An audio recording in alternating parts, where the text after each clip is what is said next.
nagbabantay sa bangkay ang isang aso na alaga raw ng biktima. Si Bernadette Reyes nakalerto 24 eksklusibo. Man's best friend kung ituring ang alagang aso. Pinatunayan niya ng aso nito na hindi iniwan ang kinikilala niyang amo hanggang sa huling hininga nito.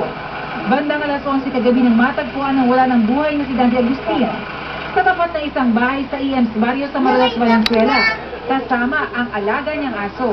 Ayon kay Jerry de Guzman na nakadiskubre sa labi ni Mang Dante, nakarinig siya ng ingay sa gate kaya dali-dali niya itong tiningnan.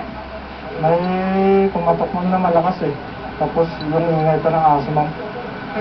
Kaya lumabas ako, ma'am. Tapos papaglabas niya po, Nakita ko naman na nakabulak na, ma'am.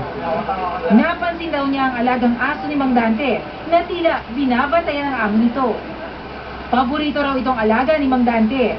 Ang aso na lang daw kasi ang itinuturing na pamilya ng 60 anyos na biktima. Tuwing pagdating niya rito, ma'am, nasa lubong niya ng mga aso niya, ma'am. Kaya mahal na mahal niya siguro ang aso. Bagamat hindi pa masiguro ang tiyak na ikinamatay ni Mang Dante, maaari raw na nabagok ito. Maaring nadulas siya na nabagok ang kanyang ulo. Wala siyang mga sign of anything maliban doon sa kanyang sugat sa ulo. Inimbestigahan pa rin natin para malaman natin baka sakaling ma-determine natin kung mayroong fault ang sitwasyon. Bernadette Reyes, nakalerto.